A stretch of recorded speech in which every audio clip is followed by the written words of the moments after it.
En el bloque pasado repasamos la guerra en Ucrania, el conflicto en Medio Oriente, y en este quisiera comenzar hablando de la guerra comercial entre Estados Unidos y China, ya que continuó intensificándose después de que este último respondiera a los aranceles del 145%, aumentando los suyos al 125%.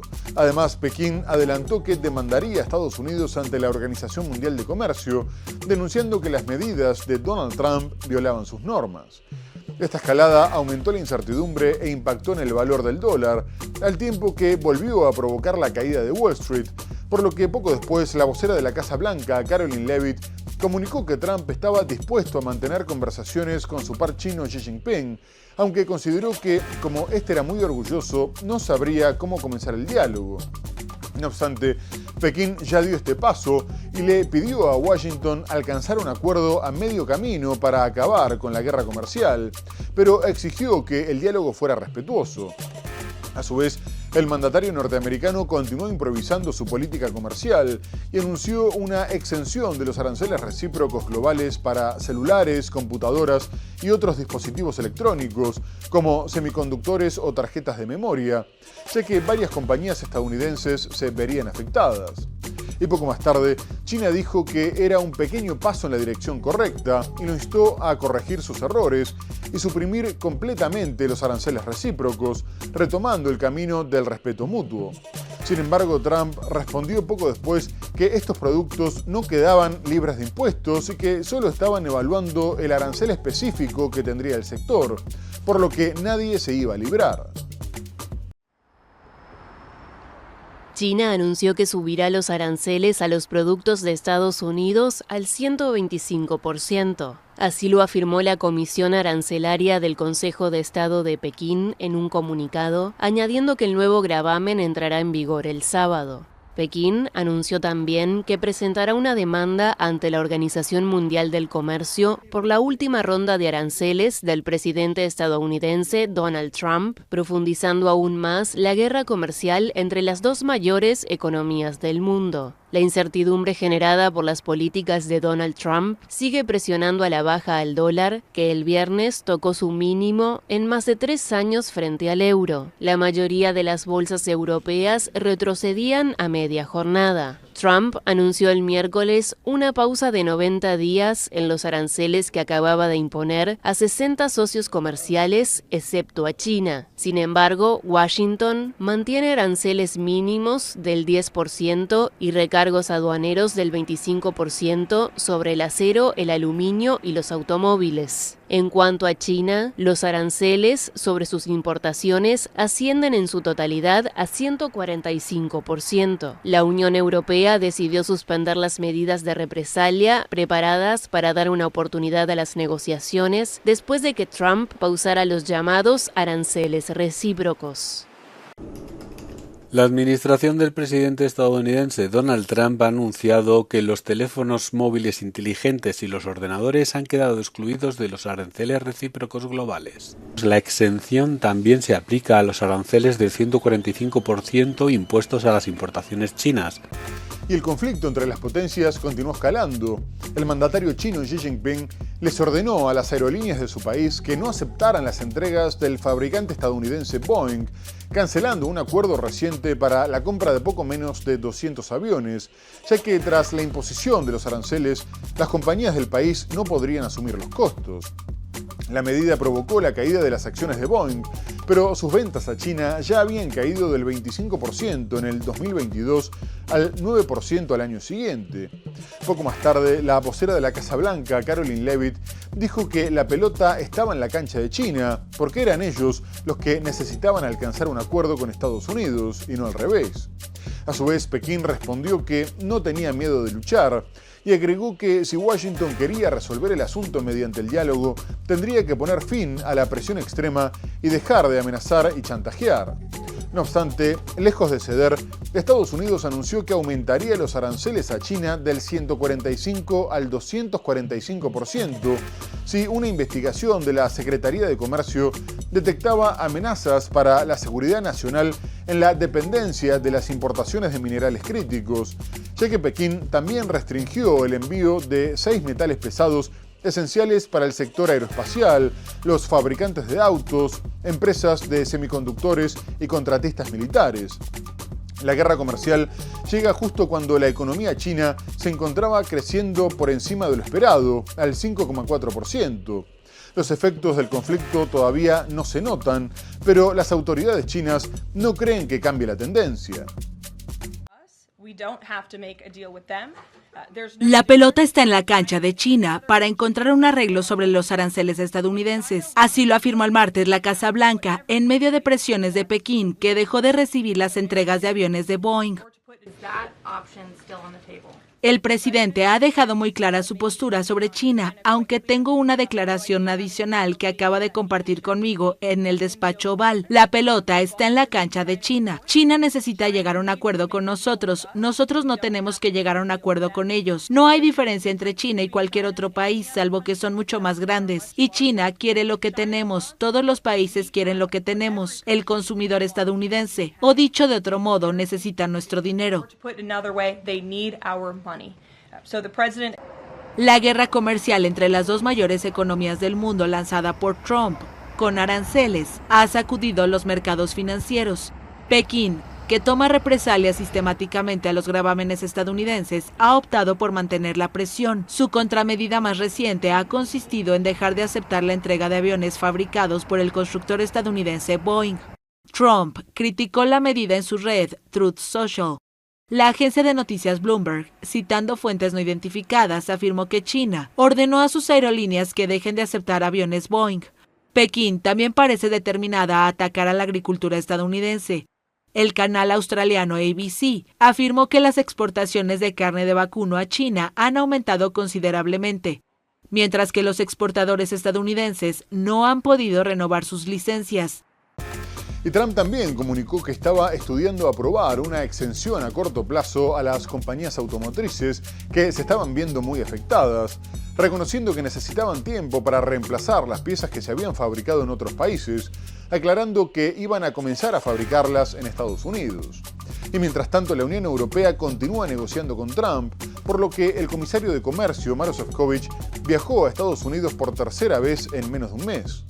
Después de que Trump suspendiera por 90 días los aranceles mayores al 10%, la Unión Europea respondió con la misma medida y la presidenta de la Comisión, Ursula von der Leyen, celebró el anuncio afirmando que era un paso hacia la estabilización de la economía mundial y que el plazo le daba una oportunidad a las negociaciones.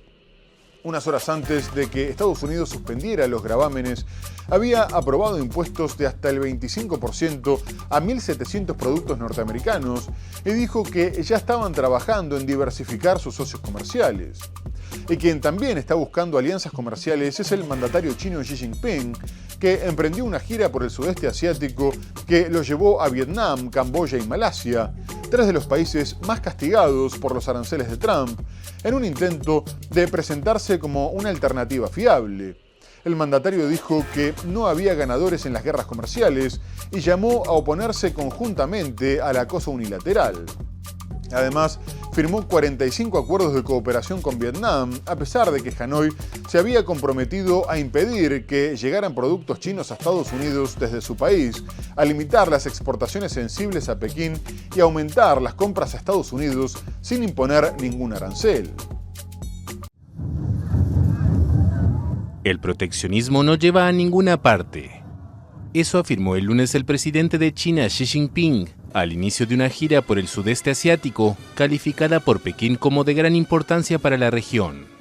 El mandatario llegó a Vietnam, la primera escala de su viaje, que lo llevará también a Malasia y Camboya. En un artículo publicado por el diario vietnamita Nhan Dan, citado por la agencia china Xinhua, Xi opinó que ambos países deben resguardar decididamente el sistema comercial multilateral, la estabilidad de las cadenas mundiales industriales y de suministros y un entorno internacional abierto y de cooperación. Además, insistió en que una guerra comercial y arancelaria no tendrá ningún ganador. El mandatario chino fue recibido por el primer ministro malasio Anwar Ibrahim en el aeropuerto de Kuala Lumpur. China y Malasia celebraron el año pasado el 50 aniversario de sus relaciones diplomáticas y mantienen sólidos lazos comerciales, aunque Malasia reclama parcialmente partes del mar de China Meridional, donde Pekín reivindica una soberanía casi absoluta.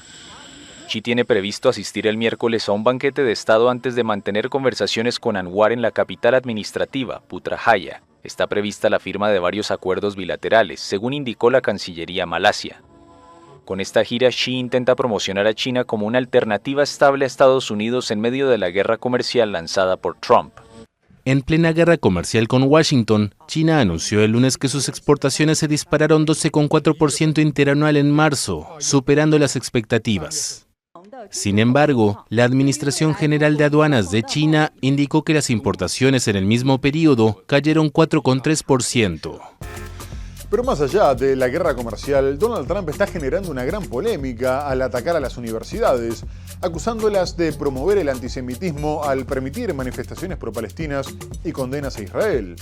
El mandatario apuntó primero contra Columbia, cortándole $400 millones en financiamiento federal, por lo que ésta terminó cediendo a los cambios exigidos, e incluso arrestaron en el campus a varios estudiantes que lideraban las protestas y les retiraron los visados.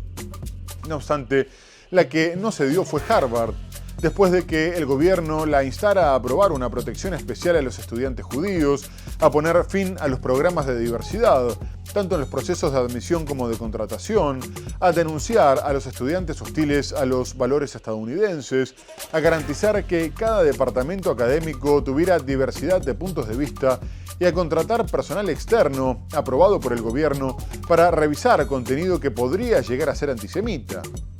La universidad denunció que estaban queriendo intervenir en la libertad académica e intelectual, y su presidente, Alan Garber, comunicó que la universidad no renunciaría a su independencia ni a sus derechos constitucionales, y agregó que el gobierno se estaba extralimitando, tras lo cual se le congelaron $2.200 millones, afirmando que no había estado a la altura de las condiciones intelectuales y de derechos civiles que justificaban la inversión federal.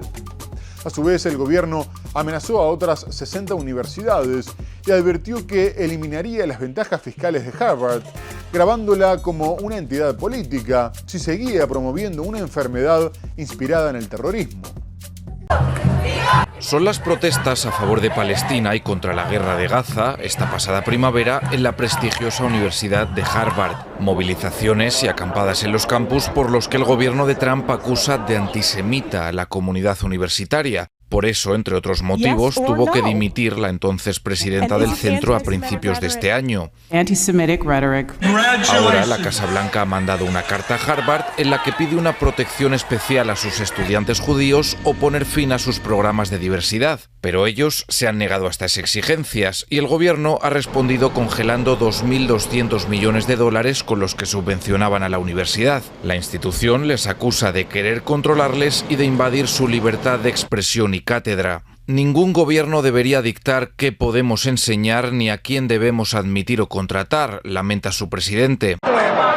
Ya antes exigieron cambios en otra de sus universidades estrella, la de Columbia, pero ellos sí cedieron ante Trump para no perder la financiación.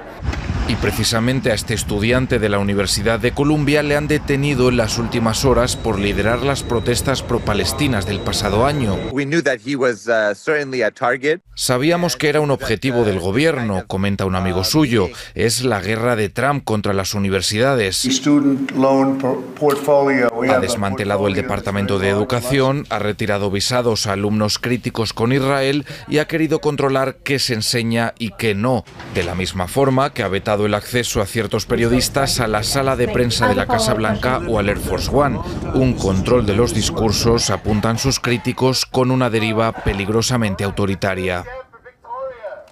Donald Trump quiere la colaboración de las universidades en la persecución de los estudiantes que critiquen a Israel, pero ya comenzó sin ellas al iniciar el proceso de deportación de uno de los líderes pro-palestinos recién graduado de la Universidad de Columbia. Mahmoud Khalil es un joven nacido en Siria, pero de padres palestinos, y si bien residía legalmente, fue arrestado por la policía migratoria, acusado de estar alineado con Hamas, a pesar de que el gobierno no demostró ningún vínculo. A su vez, los agentes también amenazaron con arrestar a su esposa estadounidense, embarazada de 8 meses. Trump había celebrado el arresto, prometiendo que sería el primero de muchos otros contra activistas antisemitas que apoyaban al terrorismo. No obstante, la decisión sobre su deportación tenía que pasar por la justicia y una jueza federal de Luisiana consideró que no tenía autoridad para cuestionar la orden del secretario de Estado Marco Rubio, que asegura que si se le permitiera quedarse en el país, afectaría la política exterior de Estados Unidos.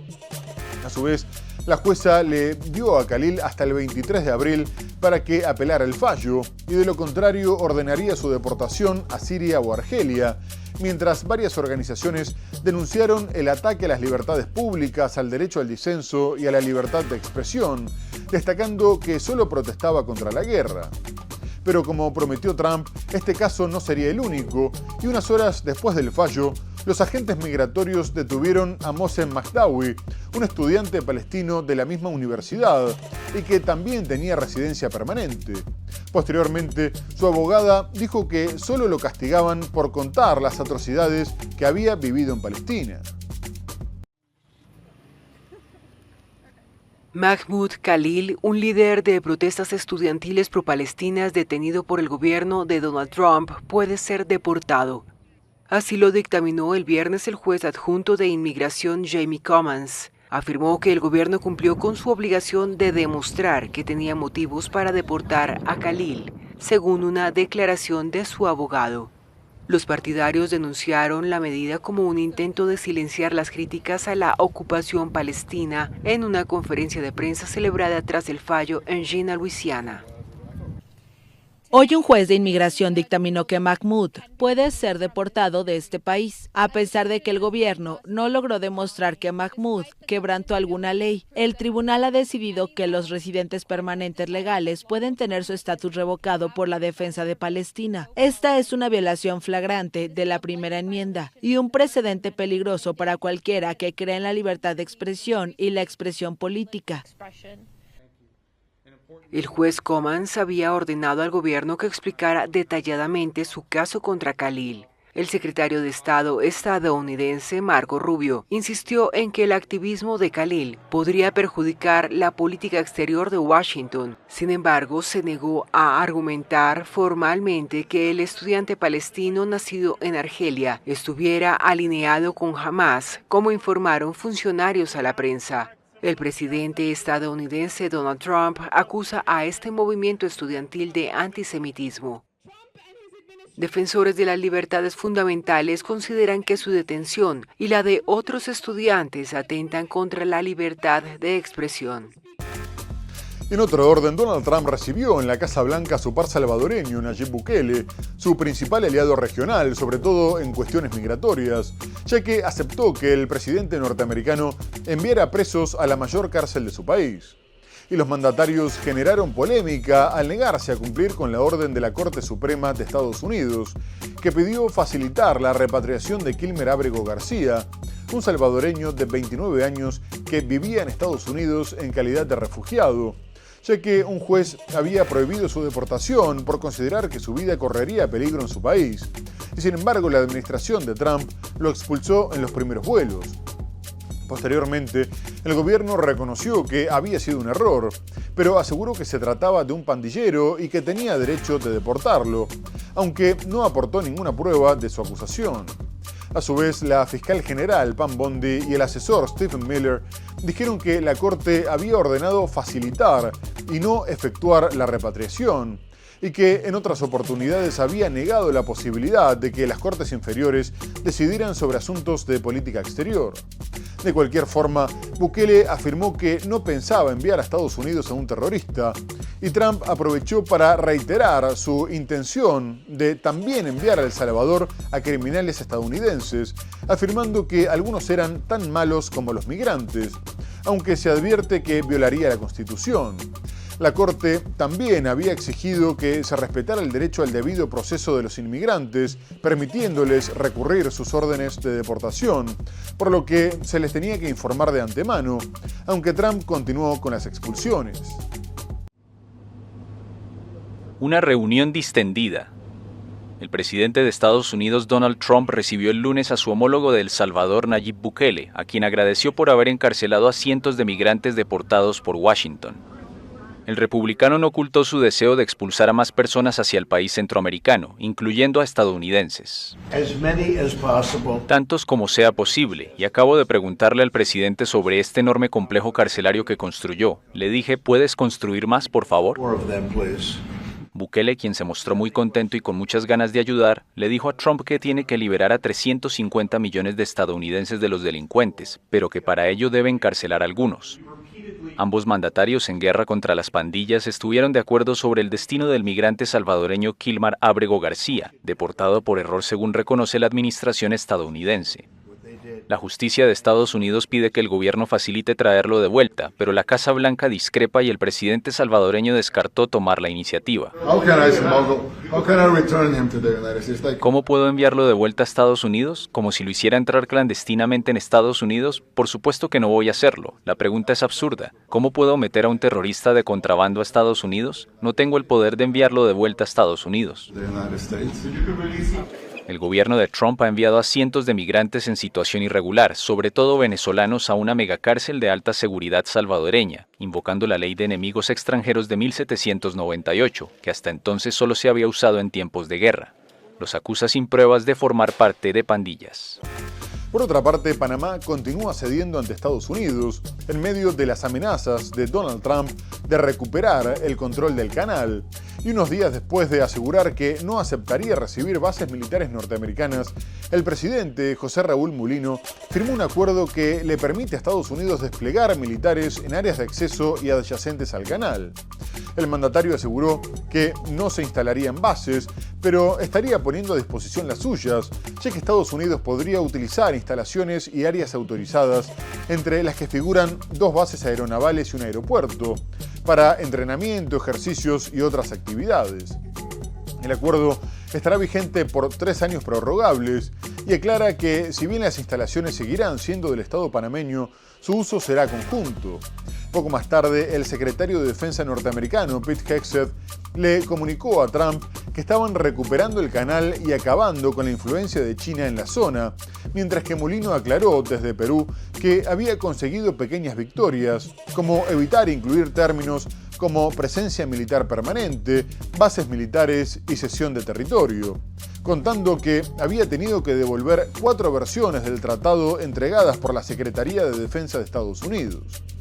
A su vez, informó que Washington había borrado del comunicado en inglés la parte que reconocía la soberanía de Panamá sobre el canal, por lo que le pidió que lo corrigiera. De cualquier forma, el acuerdo generó críticas y, por ejemplo, el líder sindical Saúl Méndez consideró que el gobierno había cometido traición a la patria. Y no lo entienden. Las tropas de Estados Unidos podrán desplegarse en áreas de acceso y adyacentes al Canal de Panamá, según un acuerdo firmado entre ambos países, una sensible concesión al presidente Donald Trump, empecinado en retomar el control de la estratégica vía interoceánica. El gobierno panameño descarta que sean bases militares, un asunto delicado en Panamá, pues evoca la época en que Estados Unidos tenía un enclave con tropas, antes de entregar el canal a los panameños en diciembre de 1999. En plena tensión, el gobierno de Mulino reveló que Estados Unidos borró de un comunicado conjunto, en su versión en inglés, la frase que reconocía la soberanía irrenunciable de Panamá sobre el canal. El jueves le pidió a Washington actualizar la nota e incluirla. Lo que se firmó antes de ayer es un memorándum de entendimiento operativo, administrativo, entre 2 entidades de defensa, nuestro Ministerio de Seguridad y el Ministerio o la Secretaría de Defensa de los Estados Unidos. Hasta allí. Donde por lo menos en 3 o 4 versiones que fueron devueltas, retiramos los conceptos de presencia militar permanente, de bases militares, de cesión de territorio, porque eso sí es inaceptable. Militares de Estados Unidos podrán utilizar instalaciones y áreas autorizadas para entrenamiento, ejercicios y otras actividades. El convenio de seguridad incluye fotografías de las instalaciones autorizadas, entre ellas 2 bases aeronavales y un aeropuerto, ubicados en áreas donde antes estuvieron las bases militares estadounidenses, en el enclave de la zona del canal. Y ahora vamos a bajar a Ecuador porque el mandatario, Daniel Noboa, se se impuso en el balotaje a la correísta Luisa González por cerca de 12 puntos de diferencia, una distancia mucho mayor de la que se esperaba. El dirigente derechista alcanzó poco menos del 56% de los sufragios frente al 44% de su rival, pero después de que el Consejo Nacional Electoral proclamara como ganadora a Noboa, González se negó a reconocer el resultado y adelantó que pediría el recuento de los votos y que se abrieran las urnas, porque se negaba a creer que existiera un pueblo que prefiriera la mentira a la verdad. Además, recordó que el presidente se había negado a competir de igual a igual, ya que no había pedido licencia para hacer campaña como exige la ley. Por último, subrayó que la decisión del gobierno de declarar el estado de excepción a pocas horas de los comicios por un supuesto aumento de la violencia respondía a la voluntad de garantizar el más grotesco fraude. A su vez, el Consejo Nacional Electoral le respondió que se tenía que respetar la voz del pueblo y aseguró que la maquinaria electoral había tenido un buen funcionamiento. Tras el pronunciamiento del organismo, Noboa salió a celebrar, afirmando que no quedaba dudas de quién había sido el ganador. Pero la polémica continuó, dado que el expresidente Rafael Correa dijo que todos sabían que los resultados eran imposibles porque habían sacado el mismo 44% que en la primera vuelta, tras haber sumado el apoyo del movimiento indígena, de la izquierda independiente y hasta de la centroderecha, y agregó que esos mafiosos tendrían que haber disimulado un poco más. Esta victoria. El presidente de Ecuador, Daniel Noboa, fue reelegido el domingo. Con 92% del escrutinio oficial, el Consejo Nacional Electoral reconoce una tendencia irreversible a favor de Noboa. ¡Noboa, presidente! Esta victoria ha sido histórica también. Una victoria de más de 10 puntos, una victoria de más de 1 millón de votos, donde no queda ninguna duda de quién es el ganador. En tanto, su contrincante, Luisa González, delfina del expresidente socialista Rafael Correa, desconoció su derrota y acusó al gobierno de acciones desesperadas para manipular las actas de votación. Aquí vamos a defender nuestro derecho a la democracia y pedir el reconteo y que se abran las urnas. Porque el Ecuador no puede seguir gobernado de mano de quien es incapaz de conducir el país hacia la paz, hacia la no violencia, hacia el desarrollo, quien solo sabe hacer negocios para su familia, perseguir y odiar al pueblo ecuatoriano. La campaña rumbo al balotaje estuvo marcada por desinformación y advertencias de fraude. El CNE pidió durante la jornada electoral no minar la confianza en la democracia con acusaciones sin pruebas. Según el Consejo Electoral, un 84% de casi 13.700.000 electores ejerció el voto obligatorio. Ecuador, de 18 millones de habitantes, está polarizado y agobiado por la violencia del narcotráfico, donde cada hora asesinan a una persona. En vísperas de la segunda vuelta, el gobierno declaró 60 días de estado de excepción parcial y ordenó toque de queda nocturno en las regiones más golpeadas por el crimen.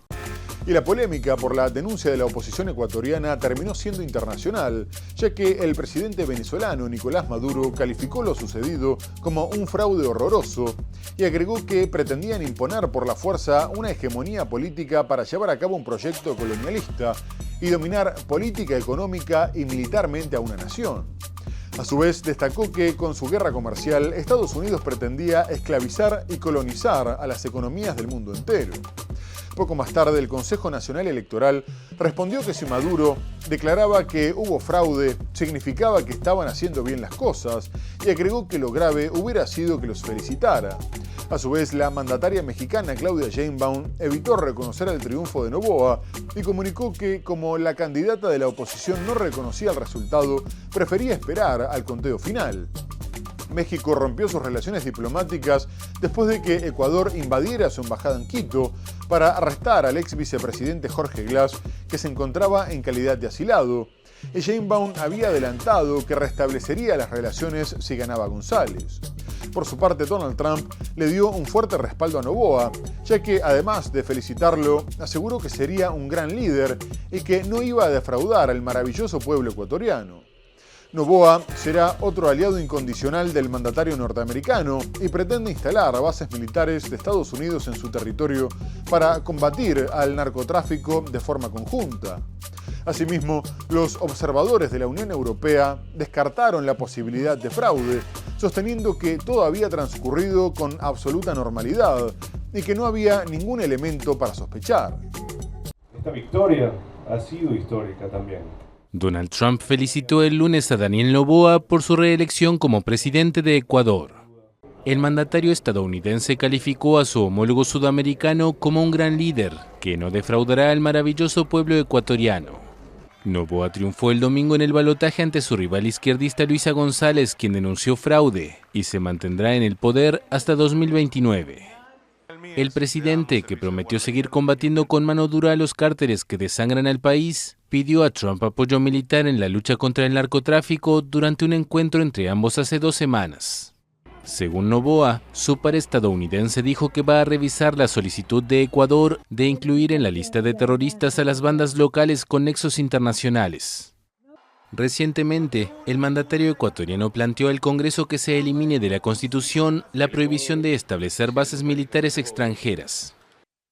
Pretenden imponer por la fuerza una hegemonía política, como han hecho en Ecuador, con un fraude horroroso, inauditable, para imponer un proyecto colonialista y dominar política y militarmente y económicamente a una nación independizada y libertada por Antonio José de Sucre y Simón Bolívar y Manuela Sáenz, nuestra hermana de Ecuador. Pretenden imponer una hegemonía militar, amenazando con bombardeo, con invasiones, como nunca antes se había visto, en muchos años, en muchas décadas. Y pretenden imponer una hegemonía chapucera en el campo cultural e ideológico. Luisa, la candidata, ya no reconoce el triunfo de Noboa. Entonces vamos a esperar. Muy bien amigos, se nos ha terminado el programa. Hemos hablado de la guerra en Ucrania, con el ataque ruso sobre Sumi, las reacciones internacionales, las negociaciones de paz. Abordamos otras cuestiones como el conflicto en Medio Oriente, la guerra comercial entre Estados Unidos y China, la victoria de Daniel Noboa en Ecuador. Pero lo tenemos que dejar hasta el próximo programa. Muchas gracias por habernos acompañado y hasta entonces.